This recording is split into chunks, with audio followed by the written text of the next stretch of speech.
How is it going, everyone? It is once again time to talk about my game of the year for 2025 so far. I am, of course, talking about Clair Obscur Expedition 33, as it has gotten a brand new patch, and this is one of the more significant patches. Patch version 1.4.0 is now live, and a big update for the game. Quality of life improvements as well. Clair Obscur Expedition 33 patch version 1.4.0 is now live. As noted on the official post, we're super excited to bring you the battle retry option in this update, which has been one of our most requested quality of life additions. We're also thrilled to have added frame generation and low latency on compatible NVIDIA and Intel GPUs. We are still exploring support for FSR, but we need more time to work on it. Stay tuned for more updates on that in a future patch. Hopefully FSR support comes. That would make the performance better on the portable gaming devices as well, so maybe we'll get that. Take a look at the biggest changes in this update: performance and visuals, DLSS and XeSS enhancements, added frame generation and low latency mode support for both DLSS and XeSS, compatible GPUs only, enjoy smoother gameplay and lower input lag. Quality of life improvements, this is a big stuff. Battle retry prompt, a new pop-up window appears after defeat, giving you the option to quickly retry the battle.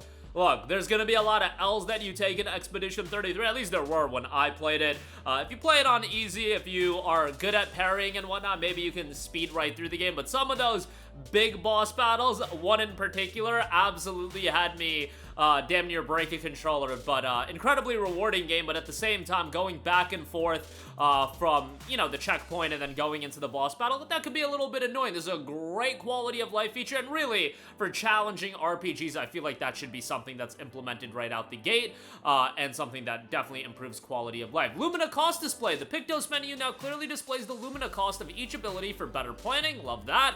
Autoplay dialogue, added an optional autoplay feature for dialogues outside of cutscenes. You can toggle it in the settings and during dialogues, and separate volume sliders. Audio settings now let you independently adjust the volume for exploration and combat phase. Love that as well. That's fantastic. On top of that, some accessibility updates, added icons to Loon's stains to improve readability and accessibility for colorblind players. Really appreciate that. Combat, Loon's thermal transfer skill will no longer grant an extra turn without meeting the stain consumption requirements. Characters will no longer gain immortality when using the second chance Pictos, combined with healing boon and protecting death. And then miscellaneous fixed a bunch of different issues as far as bugs and glitches and things of that nature, and there were some achievement updates as well. And environmental polish, various environmental bug fixes, tweaks, and visual polishes across multiple levels for a more immersive experience. Thank you all for your continued support for Clair Obscur Expedition 33. Of course, there is more to come in the future. How about that? I feel like they're definitely cooking something. Look, you would have to be absolutely nonsensical to not realize that this is a game that is absolutely gonna get DLC at some point. This is a game that they're gonna be continuing updating, and look, it has a real potential to win Game of the Year. If you look at Metacritic right now, I believe this is still the highest rated new game release of the year. So it would rank above Donkey Kong, and it would rank above Death Stranding 2. Death Stranding 2 actually fell to an 89. And outside of that, Legend of Zelda, Breath of the Wild, and Tears of the Kingdom, the upgraded releases of that are higher, but those are re-releases. They're not going to be eligible for Game of the Year.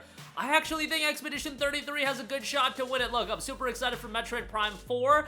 That could be, like, an insane game. I mean, Metroid Prime 1, I believe, has a 97 on Metacritic.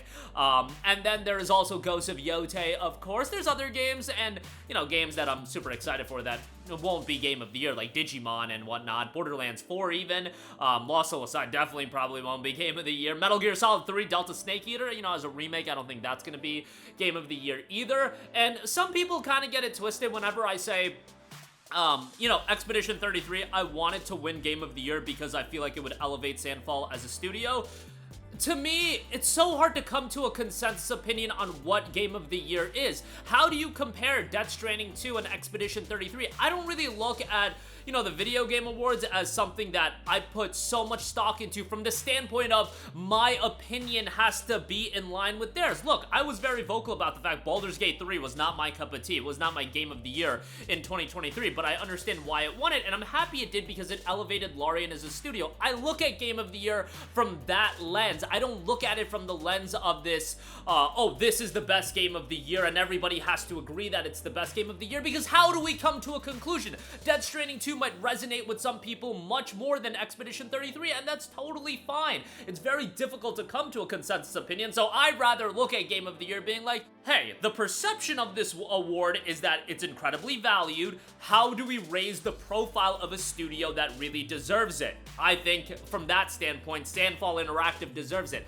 That's my vantage point. I get that that's a little bit weird and wonky to some of you guys as far as how do you look at Game of the Year that way, because how does anybody really come to a consensus agreement that everybody is gonna agree on? The best you can do is people will be accepting of Game of the Year across the board, being like, hey, I don't agree with that, but I can see why that won it. But for the Death Stranding 2 and Expedition 33 and Donkey Kong, these are all so widely varied games that if the genre resonates with you more so personally, that's gonna be your Game of the Year. And personally speaking, Expedition 33 has resonated more with me than Donkey Kong and Death Stranding, but at the same time, Nintendo don't need Game of the Year. Hideo Kojima don't need Game of the Year. Sandfall, on the other hand, it would elevate them to the level of a Kojima, or at least close, or the level of a Nintendo first party if they won Game of the Year, or get them, you know, on that track. Obviously, more games are to come, but got on a little bit of a tangent on that. Big update on that. Remember, if you do want a physical copy of the game, go to GameStop, and you can get the Lumiere Edition for $70,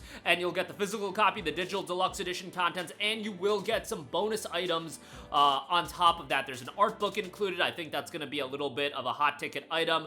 Still available for pre-order, and that'll be out on October the 31st. Also, they have released the bonus Lumiere soundtrack available for free on music streaming devices as well as Steam. You can literally add it to your library on Steam for free. I don't even think you gotta own the game on Steam to add the free soundtrack to your library. It's an hour and a half. There's an hour and 33 minutes, actually. I believe there's a 33-minute track in there, and then the rest of it comprises of an hour, but check that out as well. That's free for everybody, and again, with them saying that there's more to come in the future, I think we're gonna get more patches like this, quality of life updates, etc., but I would really, if I was Sandfall and Kepler, as far as the publisher goes, I would really try to line up the announcement of the DLC sometime in mid-December. Have your fingers crossed that you're gonna get that Game of the Year award, or even if you don't, you're gonna be nominated for Game of the Year, and then you announce DLC. I feel like that's, at that point,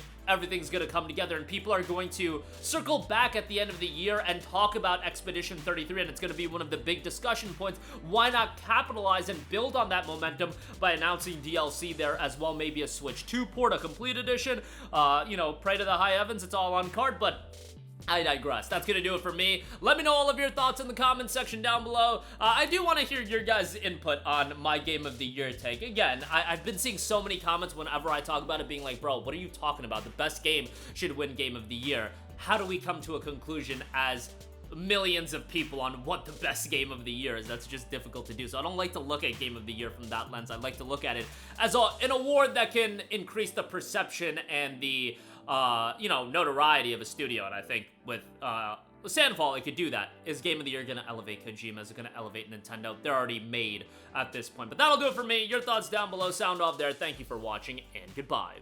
Hey guys, we hope you enjoyed the video, and if you did, make sure to hit the subscribe button, and if you're already subscribed, do us a favor and hit the bell icon. This way you'll be notified whenever we post a new video. That's the best way to keep up with all of our uploads, and we usually try to upload 2 videos a day. And with the bell icon hit, you'll be notified whenever we do upload a video. As always, thanks for watching.